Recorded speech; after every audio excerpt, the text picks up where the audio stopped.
What's happening, folks? Back with another reaction, back with some more of The Cure as we continue through Disintegration 1989. As always, big thank you to Phil for providing these deluxe editions.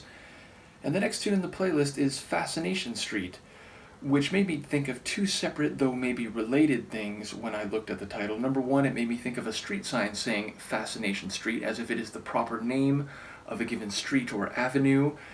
And then secondarily, I thought it could have a conceptual reading, meaning the events, the phenomena, the attractions on that street are fascinating, they are beyond the ordinary, and they might be of interest to those who come from other places.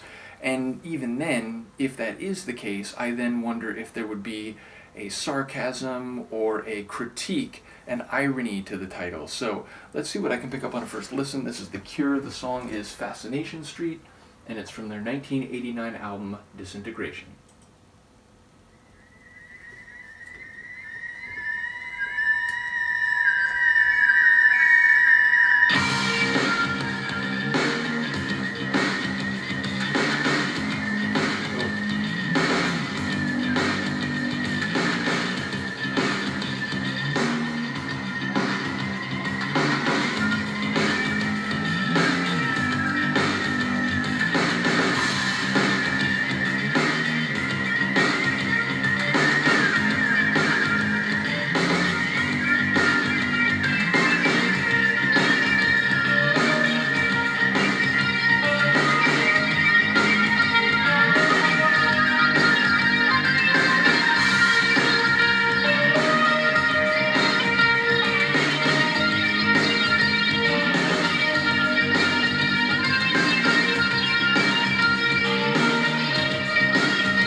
This album, I have to say, I've enjoyed hearing them evolve, hearing them go down different lanes, and of course there's certain hallmarks, the guitar and bass having this rhythm in tandem with each other that has been a staple across the catalog, despite the stylistic differences, despite the brighter and then heavier end of their atmosphere spectrum. But it really does feel like they're on the top of their game at this point in their career. Every song on this album, in different ways, but just as the overall quality, it does feel like this is the peak so far. So yeah, I love this one. It's got a lot of darker feeling to it, but also it has a bit of that mystery, a bit of that atmosphere, and so it's somewhere in between light and dark, though maybe closer to the darker side of the spectrum, but it has energy, and it has another one of those long intros where I'm knowledgeable enough in the Cure at this point to just get a feeling for Robert's definitely going to sing here. You just have to wait a minute or two. The atmosphere has to be set, the feeling has to be established before he comes in with the words, and sure enough, that's what happens here. And it does seem like there's a bit of a dichotomy, or a bit of a double edge here. It sounds like he's saying we need to go there, we need to be part of what's happening on Fascination Street, but it also sounds like he's saying you have to kind of be in the right mindset, put on the right head, put on your face, put on these different aspects that are perhaps indicative of not being yourself, or I don't know, lowering your standards, but being prepared for what happens there, and that being something that you will perhaps be not in control of, or that will be larger than your ordinary experiences, and maybe could have a negative twist in the tail. It definitely feels like there's a bit of grittiness or danger on Fascination Street, but it sounds like he's issuing a call to go there, but that certain preparations have to be made. So that's very general. I didn't get a sense of exactly what's taking place here, but yeah, it feels like there's some allure, but also maybe some danger there, is I guess the bottom line that I picked up on a first listen.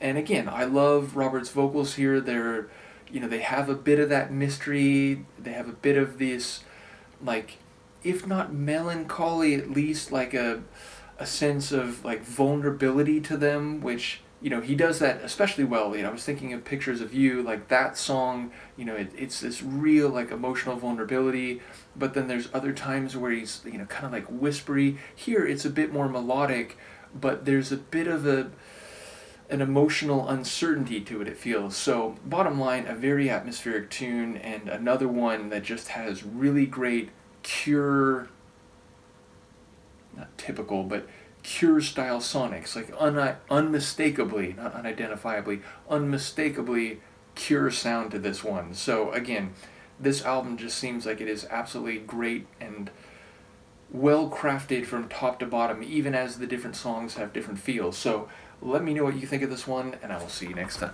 Peace.